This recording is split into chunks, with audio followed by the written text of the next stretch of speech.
안녕하세요. 오늘 분석해볼 기업은 성우하이텍입니다. 이 기업은 자동차 부품 제조 및 판매 사업을 주 사업으로 영위하고 있습니다.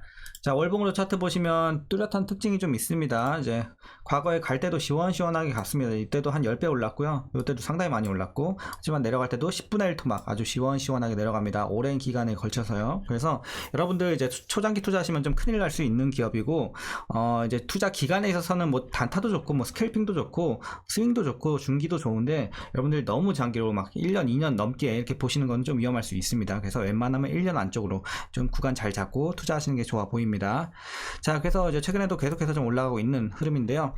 다시 일봉으로 돌아가서 보시면, 자, 최근에도 오랫동안 좀 추세적으로 올라가고 있고, 특히나 오늘 같은 경우는 굉장히 좀 큰 급등세가 연출이 됐습니다. 거의 상한가 근처까지 찍고서 조금 내려왔는데, 어쨌든 26.47% 크게 급등세가 연출이 됐습니다. 이런 상황에서 앞으로도 계속해서 올라갈 수 있는 여력이 있을지 분석을 통해서 알아보도록 하겠고요. 일단 뭐 다시 신고가를 달성을 했기 때문에 이제 물린 분들은 없을 것으로 판단이 되는 구간입니다. 그래서 여러분들 어떤 식으로 좀 익절을 해 나가야 될지 투자 전략까지도 함께 알아보도록 하겠습니다. 자, 이어서 수급 상황입니다. 한 달 기준으로 개인이 팔았고요, 외국인이 사주고 있습니다. 그리고 기관은 이제 중립적인 입장인데, 최근에는 좀 다시 이제 연일 좀 들어와주는 모습을 보여주면서 외국인에게 좀 힘을 보태고 있습니다. 하지만 큰 그림에서는 개인과 외국인의 이제 계속해서 줄다리기 싸움이 이어지고 있는 최근의 상황 되겠습니다. 자, 이어서 공매도 비중 살펴보시면요, 상당히 좀 안정세를 찾고 있습니다. 얼마 전까지만 해도 저번 달까지만 해도 계속해서 지금 이제 공매도 비중이 많이 올라왔었거든요. 근데 최근에 연일 좀 낮아지면서 이제 다시 한번 좀 안정세를 찾고 있는 모습을 보여주고 있어요. 그래서 이런 부분 좋아 보이고요.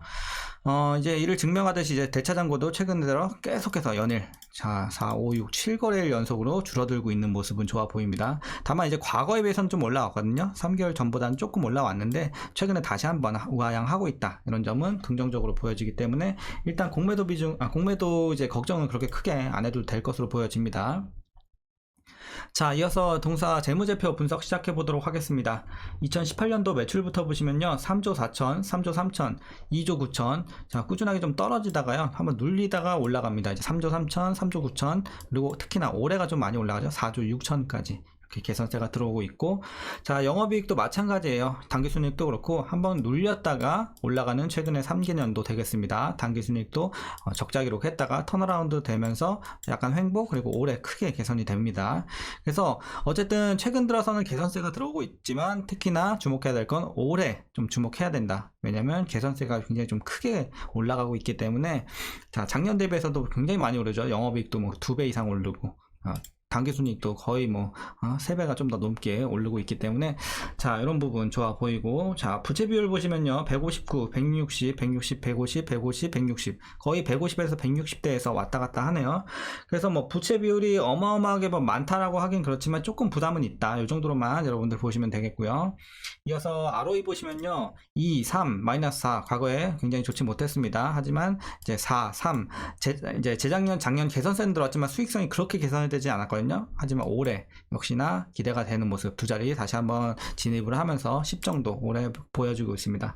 그래서 수익성이 뭐 어마어마한 기업은 아니에요. 하지만 10 정도면 그래도 양호하다, 이렇게 볼 수가 있겠고, 이제 과거에는 좀 수익성에서는 많이 아쉬운 모습을 보였지만 올해 크게 개선이 되면서 이런 부분은 굉장히 좀 좋아 보입니다. 자, EPS도 마찬가지 흐름으로 보시면 되겠고요. 올해 뭐 작년 대비해서 3배 증가합니다. 자, 그리고 이제 배당이 좀 중요하겠는데, 배당은 이제 과거엔 좀 괜찮았어요. 그래도 1, 2% 좀 됐는데, 올해는 이제 주가가 좀 많이 오르다 보니까 아무래도 배당 메리트는 좀 떨어졌어요. 그래서 125원 조금 올라갈 것으로 기대가 되고 있긴 한데, 현재 종가 기준으로 계산해보면 배당 수익률은 약 0.92% 나오고 있습니다. 그렇기 때문에 배당 메리트가 크진 않다. 하지만 조금 소소하게 좀 챙겨갈 수는 있겠습니다. 자, 마지막으로 올해 추정 PER은 6.90배, PBR은 0.68배 나오고 있습니다. 그리고 현재 주가 상황은, 주가 밸류 상황은 지금은 적정 주가 근처라고 보고 있습니다. 그래서 제가 기존에는 적정 주가 한 14,000원 정도 보고 있었거든요. 근데 오늘 이렇게 거의 근처까지 왔어요. 그래서 뭐 그렇다고 뭐 엄청 저평가라고 하긴 그래요. 거의 적정 주가 근처까지 왔기 때문에, 물론 추가 상승은 노려볼 수 있는 구간이지만 그래도 어느 정도 제 가치까지는 올라왔다, 이렇게 판단을 하고 있습니다. 자, 이어서 동사, 자, 관련 이슈 한번 살펴보도록 하겠습니다. 자, 그래서 성우하이텍이 최근에 이렇게 좀, 계속해서 올라갈 수 있는 이런 업황의 분위기가 왜 그러냐면요. 이제 올 상반기 자동차 수출이 반기 기준 역대 최대 규모를 기록하는 등 판매 호조가 이루어지면서 자동차 부품주의 주가도 덩달아 상승세를 보여주고 있는 최근의 모습 되겠습니다. 부품사들의 이런 실적 개선과 함께 글로벌 완성차 업체들이 전기차 대량 생산을 앞두고 소싱을 다변화하고 있는데요. 여기에 따른 이제 수주 확대도 주가 상승세를 뒷받침할 것이라는 이런 전망이 나와주고 있습니다. 그래서 이제 좋은 업황 분위기가 연출이 되고 있다. 자, 그리고 성우하이텍은요, 이제 이게 좀 최근에 가장 크게 좀 대두된 이슈예요. 자, 멕시코 누에보 레온주 페스케리아시에서 운영 중인 자동차 부품 공장 증설에 나섰습니다. 자, 기존 차체와 배터리 케이스 생산 시설 확장을 비롯해서 수소차 부품 생산을 위한 설비까지도 추가할 예정이라고 이제 설명이 되고 있고, 이는 아무래도 이제 기아와 테슬라를 겨냥한 행보로 보여지고 있습니다. 왜냐면 같은 지역 내에 양사 전기차 공장이 들어서는 만큼 성우하이텍이 핵심 부품 공급 파트너사로 활약할 것이라는 기대감이 높아지면서 최근에 이렇게 주가를 좀 위로 이끌고 있는 상황이 되겠습니다. 그래서 최근에 이제 모멘텀을 가장 크게 작용하는 부분이 이 멕시코 증설, 이렇게 보시면 되겠고요.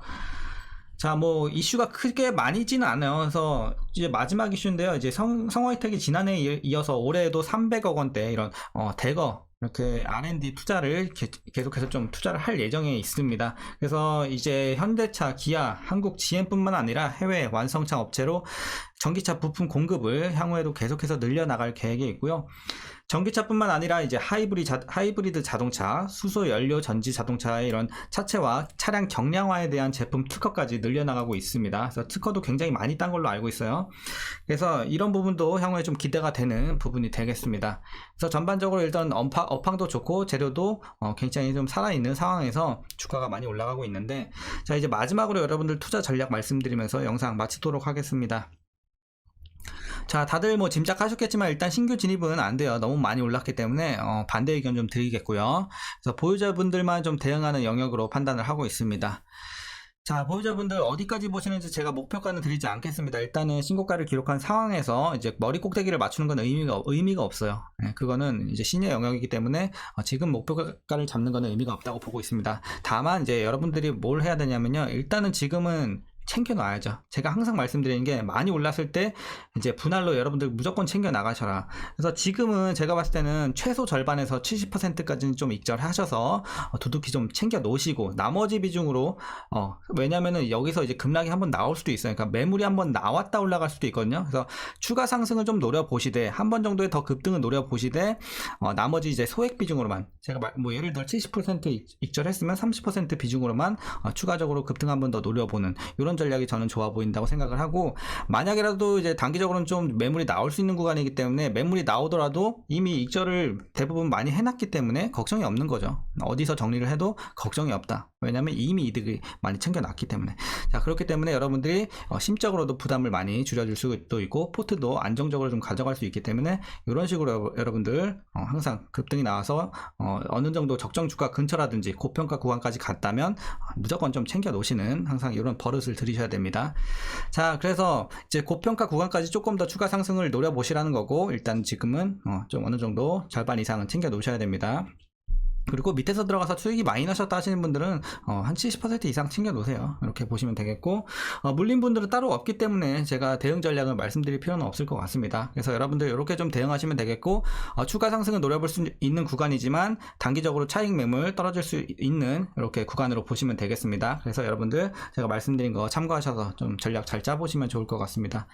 자, 어쨌든 오늘 장도 고생 많으셨고요. 오늘 내용도 유익하셨다면 구독과 좋아요도 한 번씩 부탁드리도록 하겠습니다. 자, 그럼 오늘도 이렇게 시청해주셔서 감사합니다.